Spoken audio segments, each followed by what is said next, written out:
2 days ago, I talked about the goal, the objective of this Vipassana meditation, the final objective. So the final objective of this Vipassana meditation is the realization of Nibbana. Realization of Nibbana means that one comes to the end, or will come to the end, to this cycle of birth and rebirth.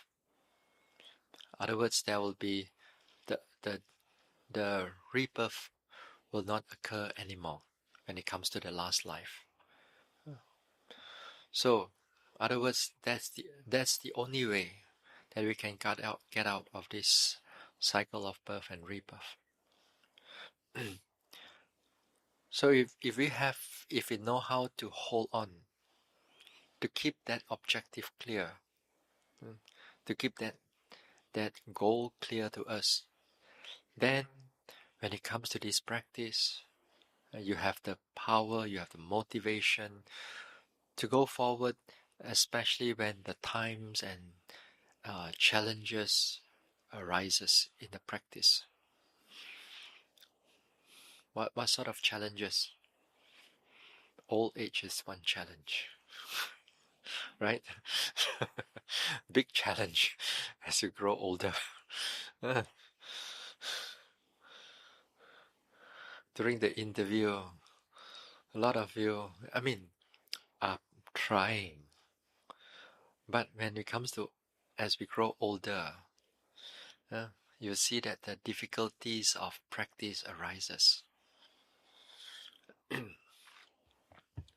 Even for me, when I was practicing in the early 20s, it's like you just like a bulldoze through everything, no problem. Tired, yes, but the next day you have the energy. Now even not as old as you all yet, but I find that the energy is really dropping.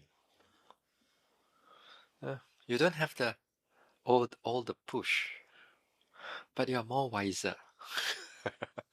More wiser than the early days, wiser in the sense that because of the experience of keep doing it again and again, so you get wise up. So the same thing as we practice this meditation. So one of the biggest challenges is the old age. Another also a big challenge is the sickness that comes in. So sometimes old age and sickness goes together, one way or another, one kind or another. Sickness, it can be a major sickness, it can be a minor sickness, it can be aches here, pain here, tiredness here, rheumatoid here, what else? High blood pressure here. These type of things, it makes the whole mind or body becomes difficult. So these are some of the challenges that we have to go through. And if our faith, our confidence is soft, and the confidence is like wobbly type of confidence, then all these things, when it comes in, then you do not want to go on anymore. You thought that it's better for me to go and rest, it's for me to get out of this meditation. You have all kinds of excuse not to do the meditation.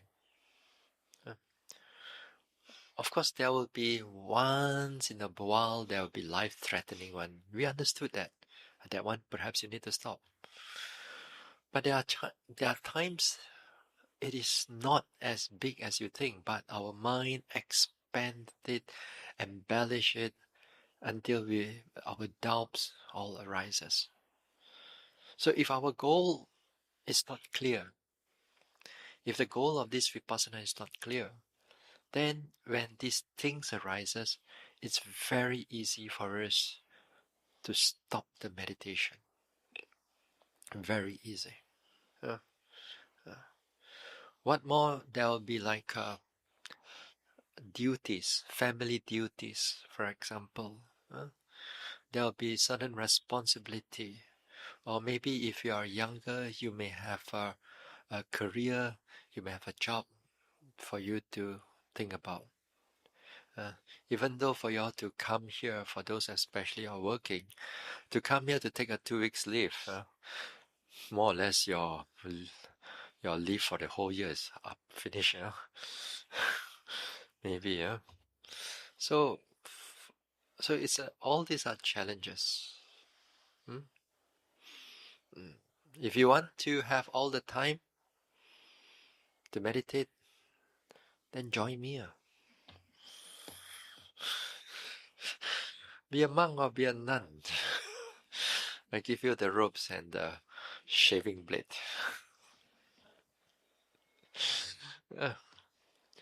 But come to think of it, actually, the whole purpose of the Sangha set up by the Buddha is for the purpose of you have the time. You don't have to worry about food, don't have to worry about shelter, you don't have to worry about clothing, you don't have to worry about medical stuff. You don't have to worry about so many other things like that you're worrying about. You have to think about all these things constantly. For us, we don't have to do that. So we have the time. So the time is finally up to you what you want to do with it. But in reality, in the everyday world, even not many monks or many nuns wants to get out of the samsara. Not many of them. They still want to be in the cycle of birth and rebirth. Sometimes they tell them, conceptually, yes, but in the heart, no. Deep in the heart, no. Because it's not easy. This practice is not easy. Many monks have practiced this method. This method has been done for 60, 70 years since Mahasi Sayadaw. So many monks and so many nuns gave up on this practice. Gave up because it's so difficult. Difficult because perhaps the technique they do not know what to do, do not know how to do. A lot of time, for example, people thought that this walking meditation is just right step, left step, right step, left step, lifting, dropping, and that's about it. If you do like that, sooner or later, there's nothing for you to note, nothing clear. I will give up on it. Normally when you give up, you'll find something easier, less pain, more calm, not so long hours of meditation, more easier. Don't have to note. Yeah? You don't have to put in so much effort. That's most of even the monks or nuns want this practice, this type of practice. So firstly, the goal is not clear. When the goal is not clear, how you motivate yourself also is not that strong. It's not that strong, it's not that powerful, it's not consistent, and when the challenges comes in, they will falter.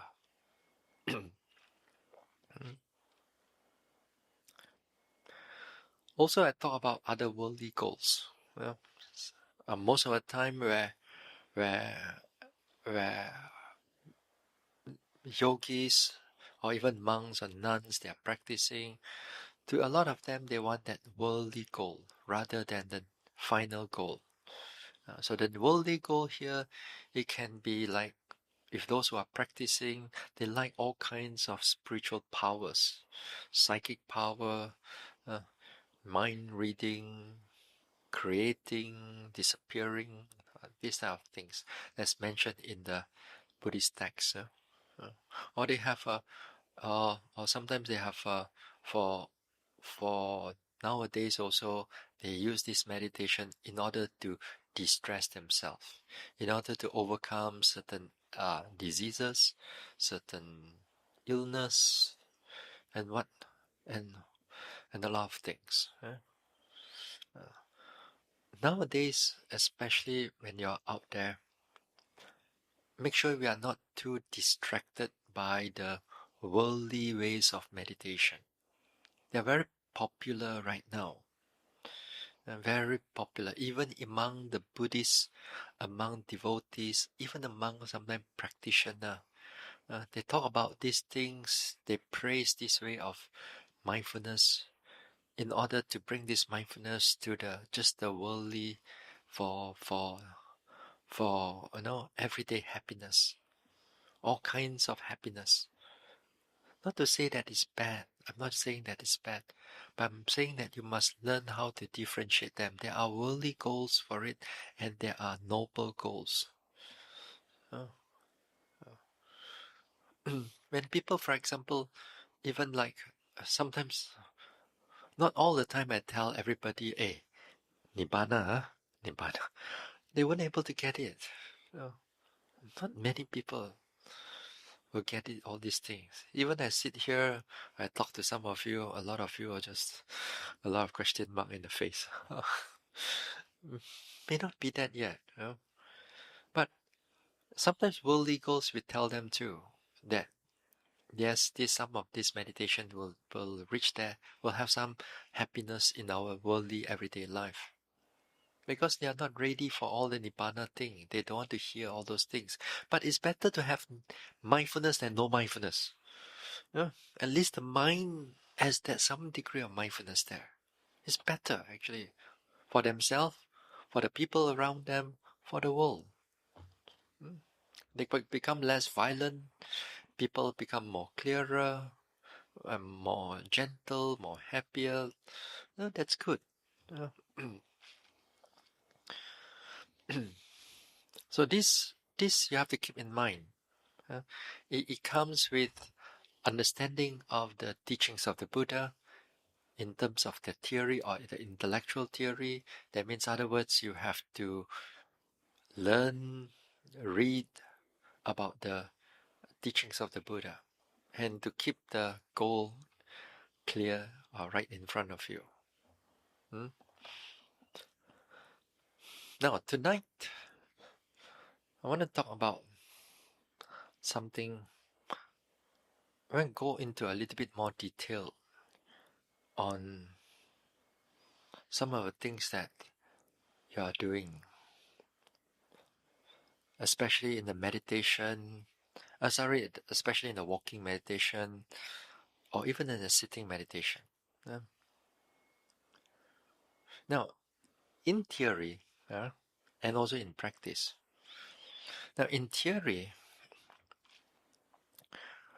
when we look at walking meditation and sitting meditation,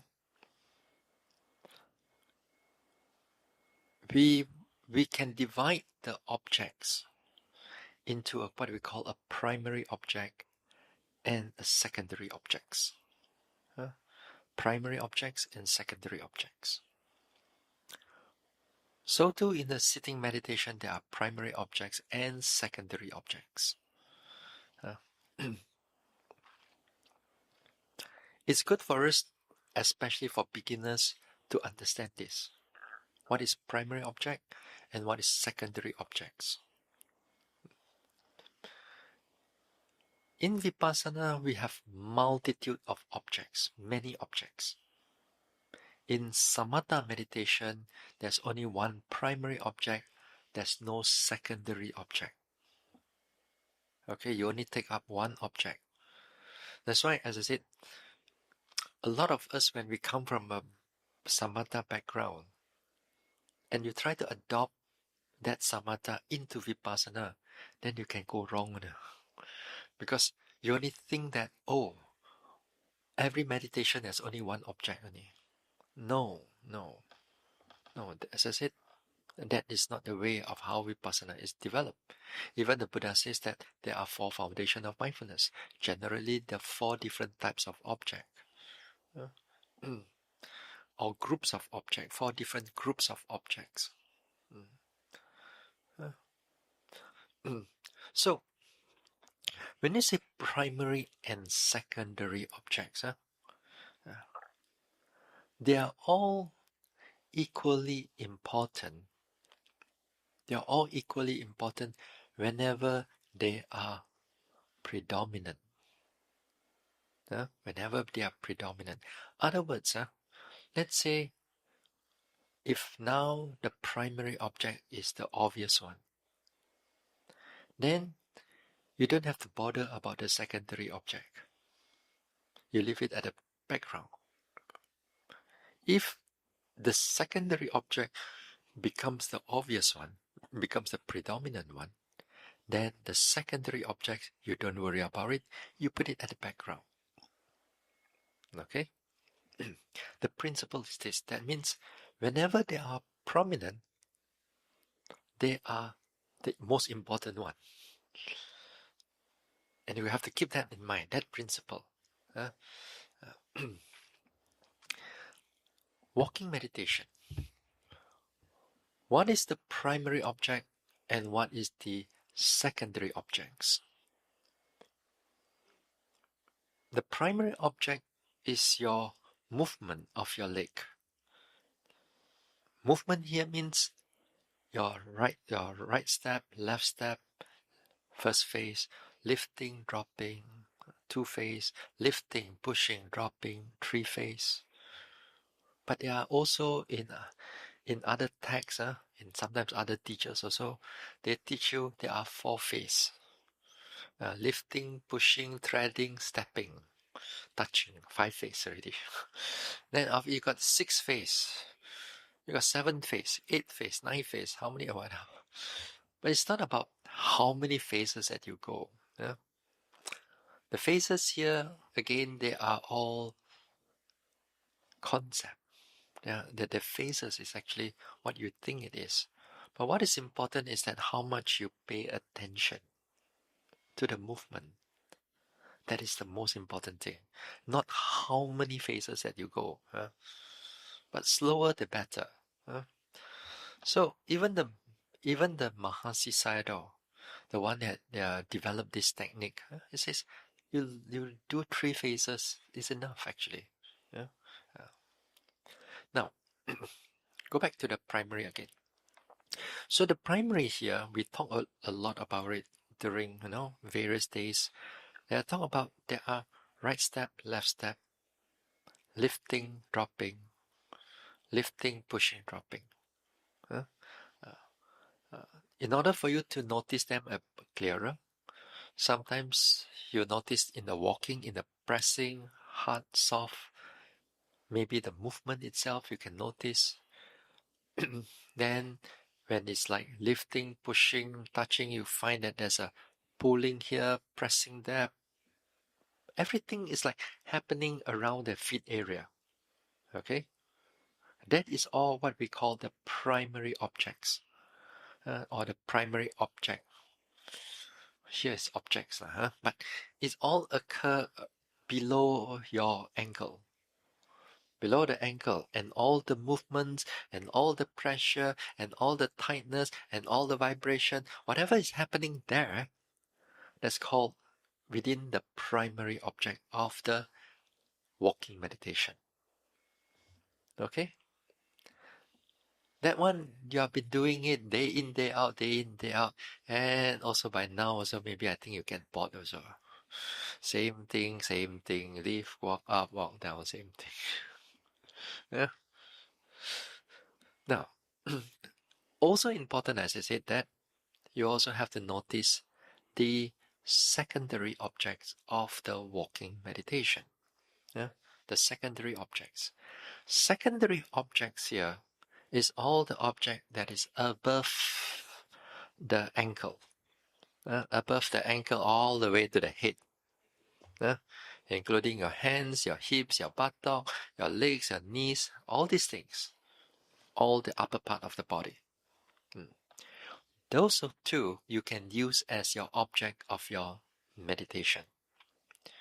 Whenever your lifting, pushing, or right step, left step is not clear to you, or things get bored, or you are not noticing it clearly anymore, or perhaps maybe during the walking there's a lot of thinking. Why? Because there's nothing much to see here in the walking, right? So what do? So what you can do is that you shift your attention to the upper part of the body. So upper part of the body, yeah. Take for example, you're doing one face walking meditation. You do a right step, left step, right step, left step, right step, and you notice that during the right step, left step, there's nothing much for you to see. It's only walking only. So what you do is that at the same speed, you take notice of the upper part of the whole body, and notice them how the movement of, let's say, your hips are moving, or your shoulders is moving, and you walk. Just walk naturally. Yeah? And just walk naturally, you're noticing how it's moving. Sometimes you may find that you are slanting maybe to the left. And you don't realize it. When it's slanting to the left, your job is not to straighten it back, no. Your job is to see it as they are. Because it's just slightly slanted in it. Yeah? And your job is not to go and disturb the whole thing. Your job is just to see that. If it's just slanted a little bit, you know that it's that way. Or maybe when you right step, left step, you find that your one leg, it's heavier than the other leg. Then in that sense, you walk and you accept it as it is and you observe it as it is. Don't go and shake your leg away and make them the same. You don't like that heaviness. How come this leg more heavy than the other? What's wrong with my leg? There's nothing wrong with your leg. It's wrong with your mind. You understand what I mean? So don't go and disturb your walking. You are an observer of what is happening. So one leg may be a bit heavier, one leg a bit lighter. So you walk in that way. So you observe its movement in that way. Then that becomes your noticing the secondary object of the walking meditation. Now, here, understanding of this walking meditation, you expand more objects for you to see. Therefore, it makes walking meditation even more interesting. Yeah? So you learn to discover for yourself. For example, if you notice the hips, maybe you notice the hips are more obvious at this time. So while you're walking and notice the hips, maybe the hips are sort of like pushing one side, maybe. Maybe it was pushing one side. Then you know that is how you walk. So go on the same speed. So try to notice what is going on there. Notice sometimes your hands can be cold, can be warm, and also at the same time, try not to move your hand too much during in the walking. Not one row, then you put like that. Then after that you put down. After that you put at the back. After that you put in the pocket. After that you put up again. Keep your hands still. Yeah, all these are small things, but actually they are important. Yeah. So try it as best as possible. Just keep your hands at one go. Yeah. As best as you can. Sometimes when your mind is alert, very clear, you may realize that the whole hour you have not moved your hand. Yeah, it's quite possible also. So you notice the upper part of the body. Yeah, you notice how you walk. You notice sometimes when you're walking, secondary objects like hearing, for example, you hear something, then you're not hearing. Then sometimes you notice there's a desire, you want to see who coming in. Then you watch desire. Then you'll see that the eyes don't go and see that. The mind knows somebody is coming in, but you watch that desire, it doesn't go and look at it. It kind of like keep the mind steady, and after that, continue with the walking. You see, you're noticing the secondary objects more carefully.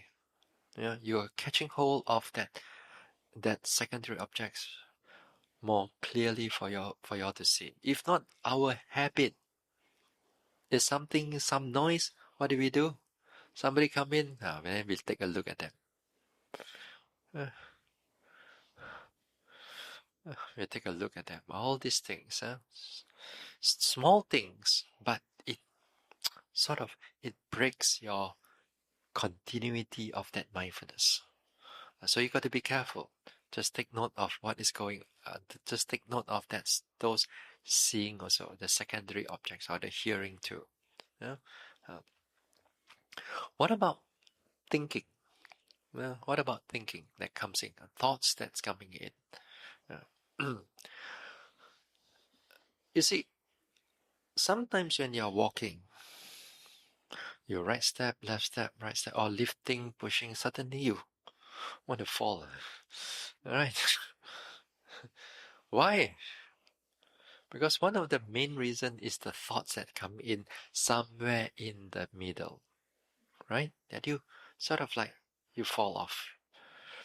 Then here also, it's good that you take note of that thoughts also. That wobbling part, that means somehow let's say you walk, and then your leg suddenly goes to the right and you try to stabilize the whole body. You should use that as your meditation object too. Not just, oh, cannot, must come back again, huh? Make sure I'm straight again. No, not yet. Just stay like that. Stay as the leg. Then hold on for a while. Be aware of the whole body. Be aware of whole body. Be aware of the thoughts, because these thoughts are just passing through.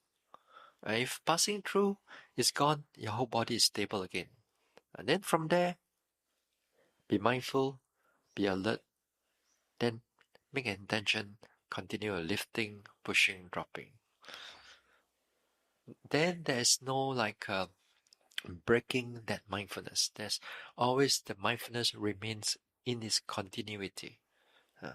So every time you wobble a little bit, every time you are not steady during in that walking, that not steadiness is your meditation object. Is your notice. You have to notice it, that how the leg is slightly spread apart, how the body is not stable. You notice everything. Huh?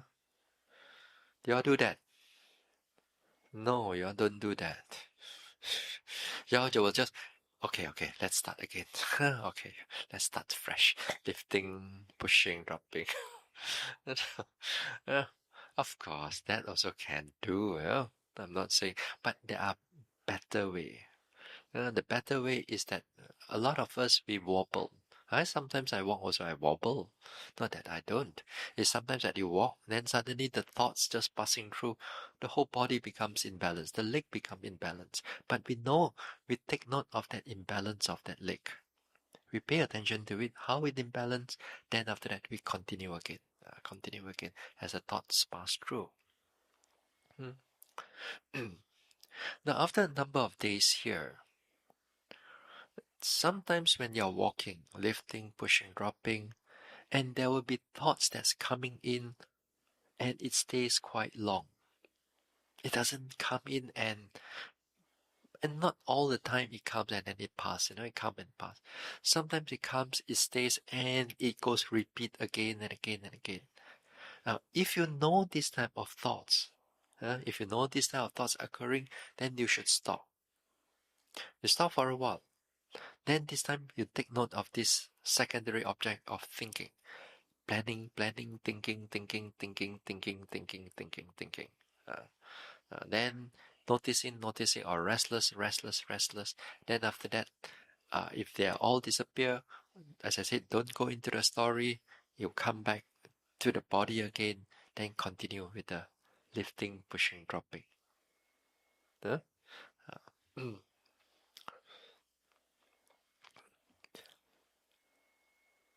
So that will be good for you.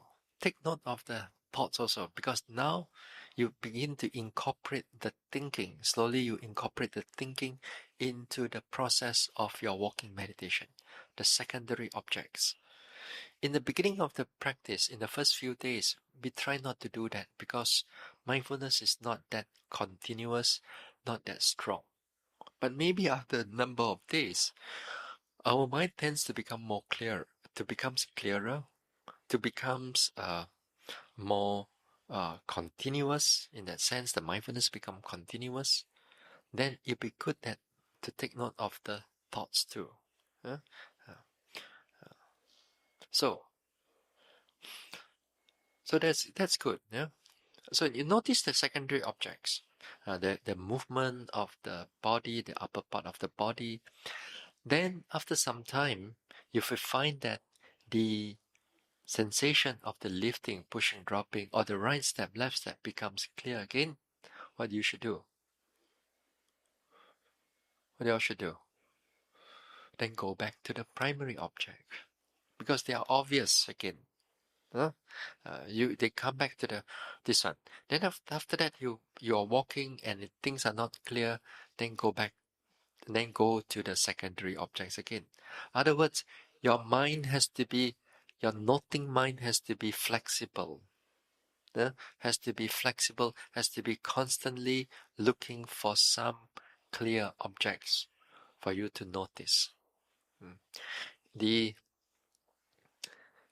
In the mindfulness, in the talk of mindfulness, I mentioned that the arousing of that mindfulness, the arising of the mindfulness is when there is a clear object for you. Clear object comes in, mindfulness also comes in. If there's no clear object, you get bored. That means the object is not clear to you. Your mind is not really noticing what is going on. That means the mind is not clear to you. So in other words, you got to look for other clear objects in order for you to continue that mindfulness. So primary objects and the secondary objects. Also, I got to remind you all that this intention also concerning with that walking meditation. If you were to do it by now in your walking or in your daily activities, you will see that it is very helpful to keep the mind there and to make the mind continuous. If those are not doing it, then you will see that there's not much. Sometimes the mindfulness is not being prolonged. We could see that after interview for a few days. We already knowing what is going on already. So this is one of the things on the walking meditation. So try to keep your walking meditation to 1 hour. 1 hour means including going to the toilet also. That means you can do the walking meditation while you're already on the way to the toilet and on the way to come back. Watch the legs, watch the upper part of the body, and so on. That is one thing that y'all should do. Now, when it comes to the primary objects and the secondary objects of the sitting meditation, now, primary objects and secondary objects of the sitting meditation, then the primary objects that what we do over here is the rising and falling. Now, other form of meditation, sometimes they use the primary object as the in-breath, out-breath at the nostril area. But we take up the rising and falling.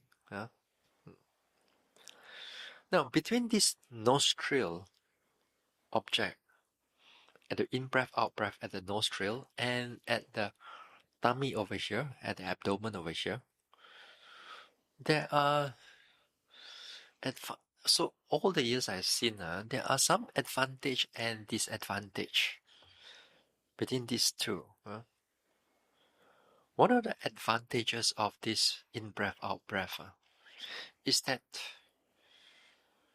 in the beginning, if you practice using in-breath, out-breath, it's easier for you to follow the in-breath, out-breath. You can capture the in-breath, out-breath easier compared to a rising and falling for a beginner. But then, the disadvantages of that in-breath, out-breath is that after some time, it fades away. And it becomes very calm, then nothing much there, very fair. Then for most of the time, the yogi will just stay there, nice.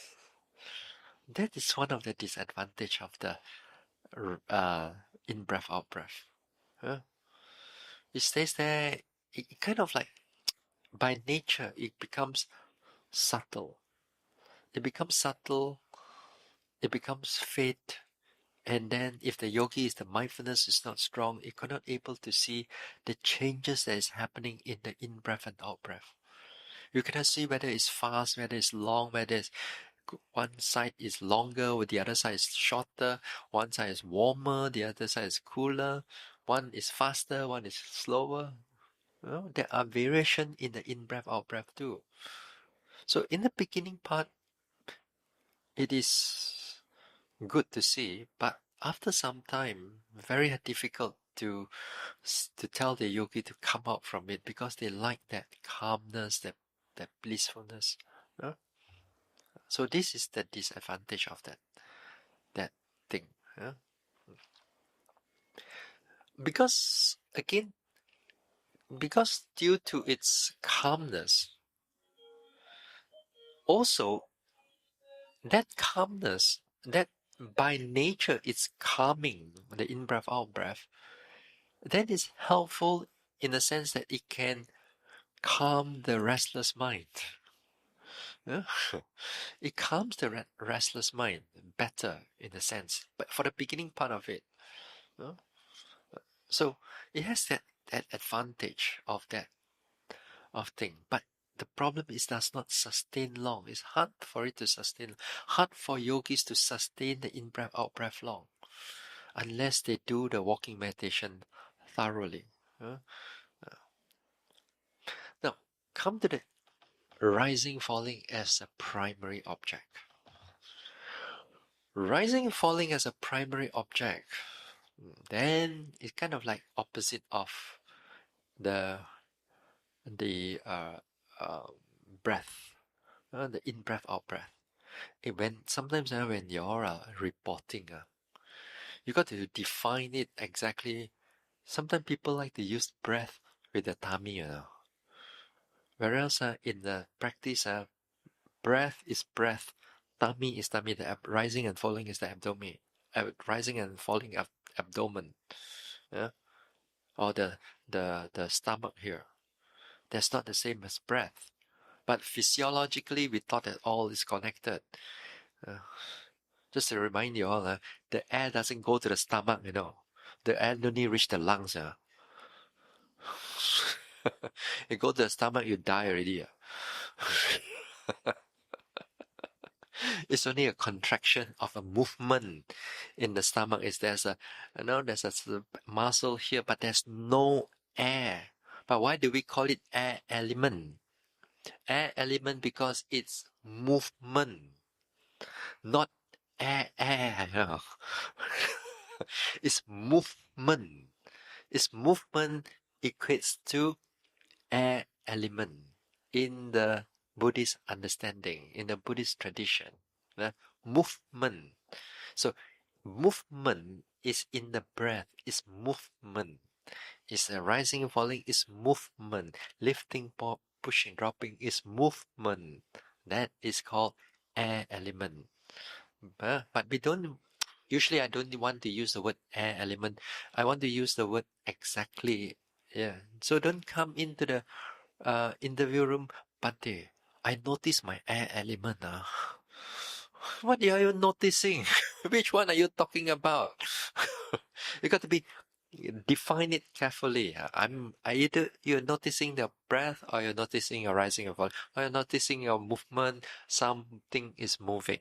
Don't try to be smart. I'm a little bit smarter than you. So you got to define it carefully. Well, okay, I'm watching the rising and falling. So now the beginning of the for a yogi to begin with this rising and falling. One of the things which is disadvantage in terms of rising and falling is that it's not easy for beginners to notice this rising and falling. You got to put your hand, you got to put a towel here, you got to put a pillow here in order just to feel the stomach. It's neither you, whether you're fat or whether you're thin, you still cannot feel. Because they're not used to it, one thing. We are not used to it. And secondly, is that this rising and falling, uh, it's not easy for us to notice for a beginner. But if they keep on trying, this is where trying in the walking and the sitting day after day, that what you do over here, slowly and slowly, you will begin to notice the movement uh, clearly. Not to say that clear, but the clarity that of the noticing of that rising and falling becomes slightly longer. Maybe in the beginning you can notice only a few minutes, but this time you can notice it 10 minutes. You're getting more, more times that you can able to notice that primary object. So it takes some days. It takes some days for us to notice this rising and falling. And all of us actually have rising and falling. But some people in the beginning part, they find that it's difficult for them to notice this part. So a lot of time they want to revert to the in-breath, out-breath because it's obvious in the beginning. So, but after that, if you can able to notice this rising and falling, after some time, this rising and falling stays with you for a longer period of time. And then because of its staying power, and due to its nature comparative to in-breath, out-breath, the rising and falling is more gross. That means it's bigger object compared to an in-breath, out-breath. So because of it's a bigger object, it's an easier object for you to sustain for a longer period of time. It becomes clear for a longer period of time. Of course, if you don't put much effort into it, also things will fade away. But it's easier for you to stay with it. Therefore, when you can stay with it, other words, the progress comes in better. Yeah. The process, because of you can able to notice what is going on with the rising and falling. So therefore, as I said, the primary object itself, there's advantages and disadvantages. Then some of us may think, why don't we do two together? Cannot, not easy. One object you already one object you already can't catch hold of it. You want to catch both objects, not easy. So you have to learn to take one first. But then make sure, although we're doing this rising and falling of the abdomen as a primary object, don't neglect the in-breath, out-breath. Sooner or later, you will have to use this in-breath, out-breath too. Sooner or later. But in the meantime, while we are taking this rising and falling as a primary object, then in-breath, out-breath is the secondary object. Pain is a secondary object. Tightness of this one, itchiness is secondary object. Thinking is secondary object. But nevertheless, these secondary objects, they are also important. They are also, you need the skills for you to pay attention to them. Now, the rising and falling, here is you keep noticing this rising and falling in the sense that you label them. You label them, and the labeling is very helpful for the beginner and even for sometimes for even advanced meditator also.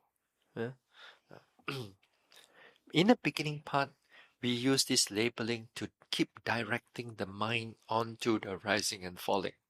Now, if you understand the Buddhist teachings, there's what we call the Vitakka and Vichara, That's one part of it.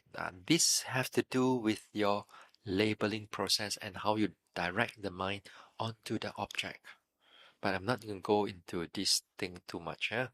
If you're familiar with Buddhist terms, you're familiar with some Abhidhamma, you're familiar with the suttas, perhaps you may understand. So you need to direct the mind. In order to direct the mind, we use this labeling to help us again and again, whether it's in the walking, sitting, or the daily activities. We use this labeling to help us. Sometimes I do that too. After some time, also I bring that labeling just to start the engine, so to speak. Start the engine.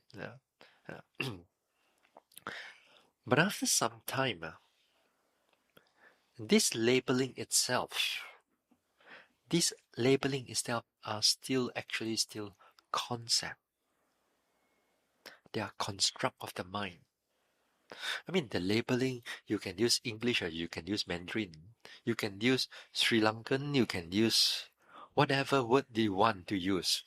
You can use Vietnamese also if you want. You can use Klingon also if you want. You know what's Klingon? Star Trek lah, Klingon. You can use any word you want. It's all because the whole thing is not about the word, it's about directing the mind towards it. So any words you want to use, it's not a problem. Now, so the beginning part we use this labeling, and it's good that for a beginner you're not being used to this one, or you may think that your mind is still a lot of running here and there, then the labeling is very helpful. But sooner or later, as you progress, this labeling also will begin to drop them away. Because the mind is very used to the noting of the object. In the further development, this labeling, if you keep on using this labeling, it becomes a hindrance to your practice. It becomes a hindrance in the sense that while things are going quite fast, it is changing and so on, the rising and falling is changing in many ways, you got no time to go and label it. You got no time to, let's think, how should I report for tomorrow's interview? You got no time for those things. Sometimes you watch it, you kind of like forget about it because new things are keep on coming in. Things are changing quite fast. But in the beginning part, in the beginning of this one, things are more like monotonous. It looks the same, rising, falling, rising, falling. This one a little bit longer. This one a bit shorter. It's a bit tighter. Not so tight. You can able to remember more or less, But as you get further into it, sometimes there are variations of this rising and falling comes in more dramatic, more powerful, more clearer, and what I mean, there's a lot of things that's happening there. So in other words, you don't have the time even for you to label. So you only see things as they really are. You only see things as they really are. Even for that, it doesn't sustain all the time, because after some time that mindfulness sometimes it drop a little bit. Somewhere drop, and then the body feels a bit tired, sleepy. Then you bring back the labeling again, in order to note it and then to arouse, to energize the mind again. Yeah. So the labeling, you must regard this as a tool, as a tool. But it's so important for beginner to use those labeling. Again and again we have seen yogis use this labeling. It's very helpful to keep the mind in the present moment. It helps them to be here. Now even in the lifting, pushing, dropping, we say one phase, two phase, three phase. Those are also concept, actually, finally, What is important, finally, there's no one phase, two phase, three phase. Finally, it's just only the mind and the movement of the leg or the sensation of the leg, whether it's fast or slow, the mind can able to capture all of them. All the sensation, all the movement, it captures all of them. At that time, you don't have to worry whether you are first phase, second phase, or third phase. You can notice it every single thing.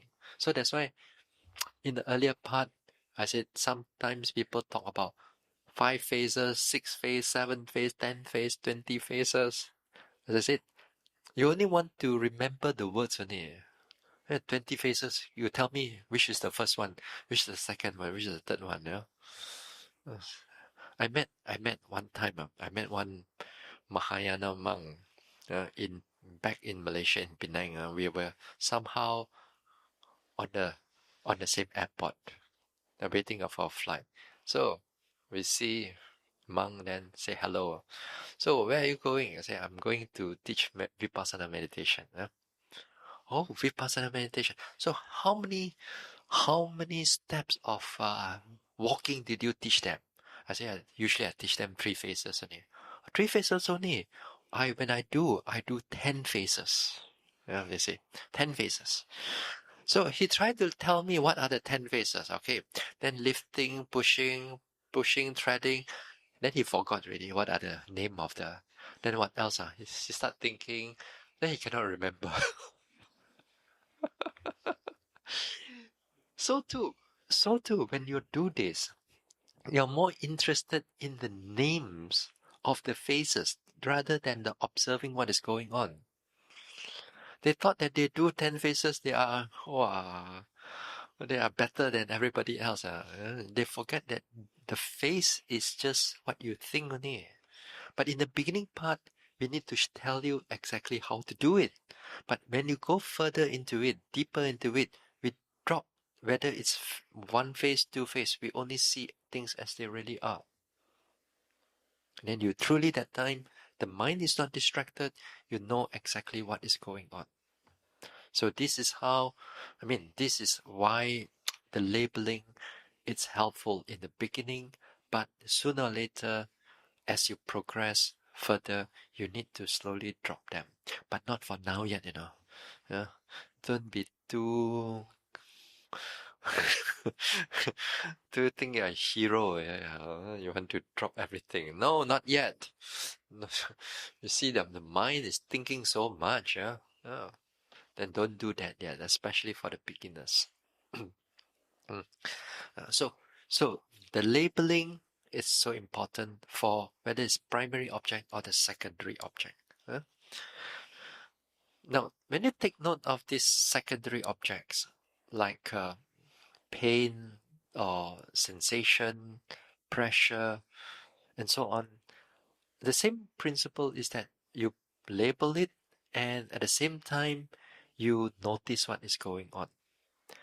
Now, one of the thing with the pain that some of us are going through it, the difficulty of going the different types of pain.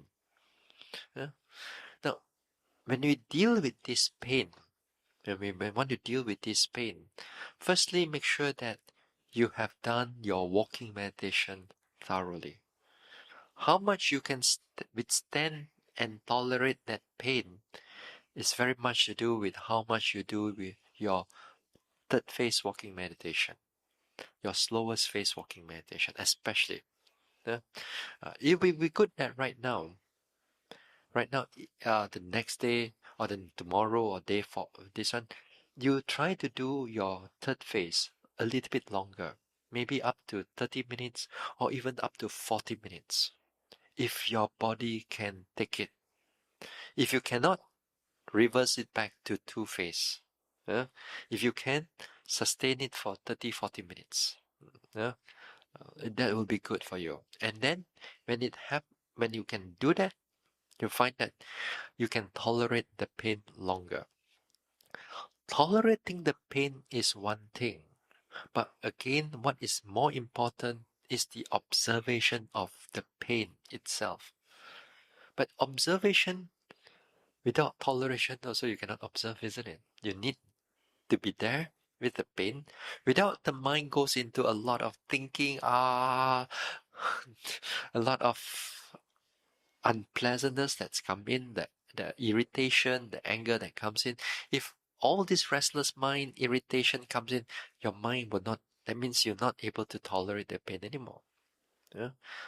So what you should do is this: when the pain becomes the prominent, numbing pain or pulling pain, then your job notice it as, if you can notice pulling, pulling, pulling, pulling, pulling, or numbing, numbing, numbing, numbing, numbing. Yeah? Or if you don't have the words for it, then just note pain, pain, pain, pain.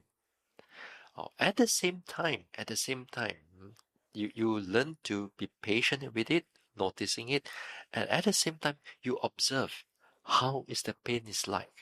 Is the pain staying in one area? It's getting stronger and stronger and stronger, or the pain is getting uh, moving from one area to another area. Then you observe it. Uh, you observe what is going on with the pain, and therefore you must not move the body. You must not move the leg. Stay there until the leg break. 1 hour, there won't be any problem. Don't worry. I never had a yogi, huh? After Bante, because of you, I got to use, a walking stick already. No, I never. Because it's just only 1 hour, unless of course you already have injury. That that you don't do that. This one, huh? But if your leg is still okay, if you're sitting on the bed or sitting on the floor, then try not to move. Don't try a little bit of pain. Then you put the leg straight. Then here, then you put the leg straight. When are you going to note the pain? And the pain is one of the best object for the arousing of mindfulness. Like you want to play lottery, you put a little bit, you get. If let's say you win, you also win a little bit. You put a lot, when you get it, you're gonna win a lot. Pain also the same thing, and compared to other object, pain is a very strong, prominent object. You put your attention there. When you come out from the pain and noticing everything, and you go through that 1 hour until the best sound you will ever listen. That when the bell strike, that's the most relieving sound you can ever hear. Until then, you come out with it. That noting the pain becomes such a strong, uh, such a strong arousing of mindfulness, a sustaining of that mindfulness. So you watch that pain, you watch that how it pulls, how it changes from one pain to another pain, how it pulls, how it tightens, and so on. Yeah. Then you try to notice it as best as you can. Now, after some time, your irritation may comes in. You may not like the pain after a while. And when it does, it comes in, you got to watch that mind. Dislike, dislike, dislike, aversion, aversion, aversion, thinking, thinking, thinking, pain, pain, pain, pain, pulling, pulling, pulling, numbing, dislike, dislike, dislike, ting, ting, tang, tang. Then you go here and there, here and there. That is how you pay attention to it. Because the anger, the irritation, the dislike is connected with the pain. So you take note of those things until the hour up. Or you tell yourself, I'm not going to move until the bell rings. Yeah. That's how we meditate. Yeah. In the beginning part, I cannot meditate past through that 20 minutes. Yeah. But every day, Give yourself a little bit, 5 minutes, 5 minutes, push, push, push, push, push. After 3-4 weeks later, then I can sit 1 hour. Consistently, yeah. But in the beginning, all of us go through that. This is how we keep pushing, keep noting. Sometimes we fail, yes. Sometimes we may not able to do that. But I said, if you cannot do that, then mindfully we shift the leg. But that is only the last resort. You cannot, you throw in the towel already or white flag up. Yeah. Then that is the last resort. Other than that, try not to move, stay there and note it, because the pain is very useful for the development of mindfulness. Next time you find that now with noticing this pain, your mind becomes very firm, very strong. In the times to come, whenever there is difficulty comes in, your mind is more steady. That is some effects what you gain from just noting the pain, and it will help you in your everyday life. But the relationship may not be that clear. In the meantime, your job is make sure you note it carefully. So okay, for now, for today, we spoke about how to note these objects a bit more defined, more seeing it more carefully, whether it's prominent, primary or secondary. Sooner or later, also, primary and secondary are also concept, right? Sooner or later, this primary are also concept, because what you're going to see and notice inside there, it doesn't matter whether it's primary or secondary. Everything is obvious to you that time. But in the beginning part, at least understanding it as primary, secondary can be very helpful. Okay, so we stop here for tonight. We'll continue the talk tomorrow.